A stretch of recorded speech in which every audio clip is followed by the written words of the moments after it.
Sir వైసీపీకి పవన్ కళ్యాణ్ గారు సవాల్, కూటమి ఇస్ ద బెస్ట్ అని. ఏంటి పవన్ కళ్యాణ్ గారు ఒక్కసారి మరి వైల్డ్ ఫైర్ అవుతున్నారు? వీరమల్లు వీరావేశం ఇవన్నీ ఉంటాయి కదా. ఆయన ఒకటి పవన్ కళ్యాణ్కి సంబంధించినంత వరకు ఆయన 3 రోజుల పాటు ఫ్రీ ఫర్ ఆల్ మీడియాకు, నేను మీడియాలో నా చిత్రాన్ని ప్రమోట్ చేస్తాను, అదే సమయంలో ఎవరు వచ్చినా మాట్లాడుతున్నాను ఒకటి తీసుకున్నారు. కాబట్టి వీలైనన్ని ఛానల్స్ వీటన్నిటిలో ఆయన అభిప్రాయాలు చెప్తున్నారు. ఏ ప్రశ్నకు కూడా ఆయన ఏమీ ఆగకుండా సమాధానాలు చెప్తున్నారు. ఈ క్రమంలో ఆయన అడిగారు వాస్తవంగా, ఏంటి వైసీపీ వాళ్ళు ఇదంతా కక్ష సాధింపు అంటున్నారు కదా, కక్ష సాధింపు మీరు రప్పా రప్పా అంటే మేము ఊరుకుంటాం, మీరు రప్పా రప్పా అంటే మేము చేతులు ముడుచుకొని కూర్చోం కదా అని, అంటే మీరు రప్పా రప్పా అంటే మేము రఫాడిస్తాం అనే ఒక ధోరణిలో దాదాపు అంత తీవ్రమైన స్థాయిలోనే ఆయన చెప్పారు. ఇంకోటి మేము 3,500 కోట్లు దోచేస్తాము, ఏదంటే అది చేస్తాము, కానీ మీరు మాట్లాడకూడదు అంటే ఇది ఎలా కుదురుతుంది?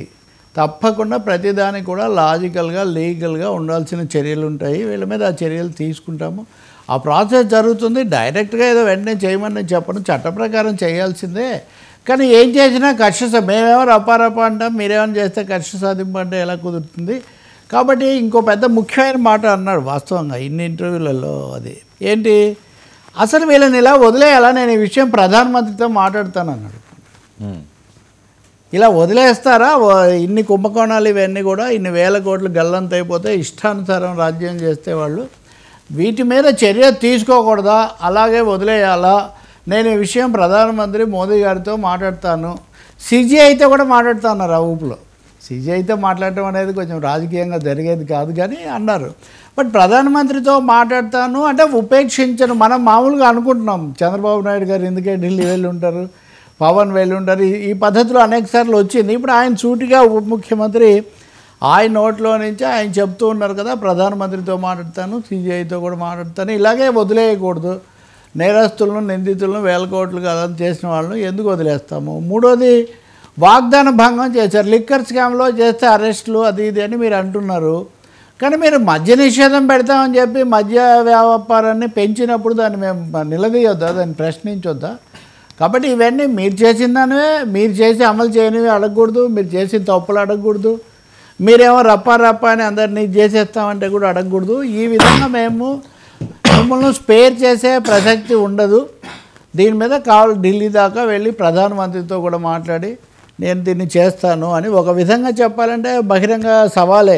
ఇంకా 1, 2 అలా కావాలంటే చూసుకుందాం రండి, వీధుల్లోనే చూసుకుందాం అంటే వీధుల్లోనే చూసుకుందాం, చేతులు ముడుచుకోమంటే అంతే కదా అన్న పద్ధతిలో కూడా ఆయన గట్టిగా చెప్పారు. అదే సమయంలో సినిమా గురించి అలా ఉంచుదాం, తెలుగుదేశం ఈ అంశాల మీద కూడా ఆయన ముఖ్యమైన వ్యాఖ్యలే చేశారు. ఖచ్చితంగా రాజకీయ ప్రాధాన్యత కలిగిన సంచలన వ్యాఖ్యలేవి. అమరావతి 2వ దశ పూలింగ్ను మీరు అడ్డుకున్నారా, లేకపోతే అభ్యంతరం చెప్పారంటే, అభ్యంతరం అంటే తప్పకుండా చర్చించాలి కదా అని నేను చెప్పాను. 2వ దశ పూలింగ్ అనేది నేను మీడియాలో చూసినప్పుడు ఎప్పుడు కూడా ఆక్షేపణలు రాకూడదు కదా, ఏమీ లేకపోతేనే అవతలే ప్రతిపక్షం మన మీద ఏదేదో అంటుంది. అటువంటిప్పుడు అందరికీ న్యాయం జరిగేట్టు పకడ్బందీ అయిన విధానంతోనే ముందుకు పోవాలి. కాబట్టి క్యాబినెట్లో చర్చించిన తర్వాత అడుగు వేద్దాము అని మటుకు నేను చెప్పాను. అంటే ఆయన ఖండించట్లేదు, ఇవన్నీ ఊహాగానాలని ఆయన ఖండించడం లేదు. మరింత జాగ్రత్తగా తీసుకోవాలి, మరింతగా అందరికీ న్యాయం జరిగేట్టుగా చూడాలి, అందుకోసం నేను ఆ మాట చెప్పాను, దాని మీద ఉన్నానని. ఇంకా ముఖ్యమైనది నిన్న కూడా మనం చర్చించాము, బొలిశెట్టి శ్రీనివాస్ లాంటి వాళ్ళు మాకు మా కళ్ళేలు వేస్తున్నారు, ఆపేస్తున్నారు అని అంటున్నారు కదా, మరి మీరు ఇలా చేయొచ్చు అంటే, సామాన్యంగా నేను అట్లా ఏం చేయను. ఎవరైనా అదే పనిగా హ్యాబిచువల్ అఫెండర్స్ లాగా నెలల తరబడి అలాగే చేస్తే మటుకు దాని మీద తీసుకుంటాను. మామూలుగా అభిప్రాయాలు ఉంటాం, ఆకాంక్షలు ఉంటాం, అదేమీ పొరపాటు కాదు. కానీ ఇలా చేసినప్పుడు మటుకు మేము వెళ్ళాల్సిన పరిస్థితి వస్తుంది. కానీ ఎవరిని ఉపేక్షించే అవకాశం మటుకు లేదు. ఎవరైనా కానీ ఒక ధిక్కారం, ఒక అసమ్మతితో ఇష్ట ప్రకారం మాట్లాడేస్తామనే లైన్ తీసుకుంటే మటుకు వాళ్ళ మీద కఠిన చర్యలు, శిక్షణ చర్యలు తప్పకుండా తీసుకుంటాము. కూటమి ఇలా ఐక్యంగా వెళ్ళాలి, ఎందుకంటే కూటమి అద్భుతంగా పనిచేస్తుంది. అది కూడా ఈ మొత్తంలో కూటమి చాలా అద్భుతంగా పనిచేస్తుంది. కాబట్టి దాన్ని డిస్టర్బ్ చేయడానికి ఎవరైనా ప్రయత్నం చేస్తే మటుకు నేను చెప్తాను. ఇంకో ముఖ్యమైనది కూడా, నాగబాబు పదే వస్తుంటుంది కదా, నాగబాబుకు నేనే బ్రేక్ వేశాను. చంద్రబాబు నాయుడు గారు కాదు. చంద్రబాబు నాయుడు గారు తీసుకుంటానని చెప్పారు, తీసుకుంటారు కూడా అనుకుంటాను.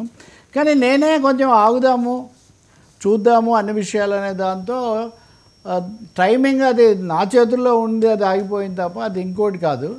తర్వాత జరుగుతుందా లేదా అప్పుడు చూస్తాం. నాకు సంబంధించినంత వరకు నాగబాబు ఎమ్మెల్సీగా ఉండటం ముఖ్యం కాబట్టి ఎమ్మెల్సీ అయ్యాడు, హ్యాపీ. ఆ తర్వాత ఇది ప్రతిపాదించినప్పుడు ఓకే అనుకున్నాం. కానీ ఇంకా కొంచెం ఇవన్నీ అర్థం చేసుకుంటే చాలా మంచిది అనే అభిప్రాయం ఉంది. అందుకని ఆయన తీసుకుంటారనే నేను అనుకుంటాను. కానీ నేనే దానికి గ్రీన్ సిగ్నల్, రెడ్ సిగ్నల్ నాదే. ఒక విధంగా చెప్పాలంటే ఇప్పుడు ఆపడానికి మటుకు, ఆగడానికి మటుకు నేనే కారణం అన్నది. ఒక విధంగా ఇది సర్దుబాటు కోసం కావచ్చు, ఇంకో విధంగా కావచ్చు. కానీ ఈ విషయంలో క్లారిటీ ఇవ్వాలి అని మటుకు భావించినట్టున్నారు. దీన్ని బట్టి ఇంకా మనలాంటి వాళ్ళం కొంతకాలం చర్చించడం మానేయచ్చు. అంటే పవన్ కళ్యాణ్ బహిరంగంగా చెప్పి ఏదైనా అయ్యేంత వరకు తప్ప నాగబాబును ఇప్పటికిప్పుడు మంత్రి అయ్యే అవకాశం లేదు, అంత తొందరపడాలని భావించటం లేదు. నేనే బ్రేక్ వేసానని కూడా ఆయన చెప్పారు. అంటే ఇవన్నీ వర్మ బాగా నలుగుతున్న, తరచూ చర్చకు వస్తున్నటువంటి అంశాలే ఇవి.